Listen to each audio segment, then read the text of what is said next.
Let me give you a fictional example. Imagine a woman named Sarah. Back in the 1990s, she bought an apartment in Seoul. A few years later, she immigrated to the United States to build a new life. Fast forward to 2017, she returns to Korea. In this made-up scenario, she's been living in that same apartment with her elderly mother for 8 straight years.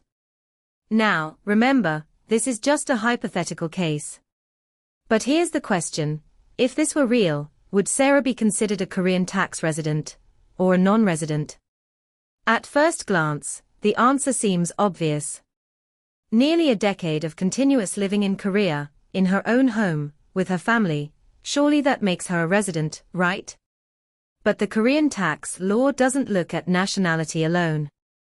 Instead, it examines things like how long you've stayed, whether you have a job that requires you to be here long-term, whether your family is based in Korea, and whether you own assets in the country. On paper, our fictional Sarah appears to meet all those conditions. Yet when taxpayers in similar situations ask the National Tax Service, the official reply is usually this: whether the person qualifies as a resident is a matter of factual determination. Which really means, no clear yes, no clear no. Just, it depends. That's what we call strategic ambiguity.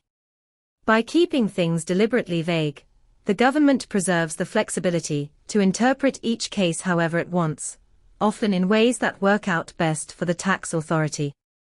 For the taxpayer, though, it creates constant uncertainty. You wouldn't know where you stand until the tax bill shows up, or until you end up in a dispute. So, in this imagined example, is Sarah a resident or not?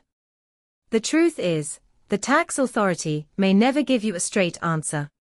And that deliberate vagueness, this strategic ambiguity, is exactly how the system works. Again, this is just a fictional case to illustrate the issue. But what do you think?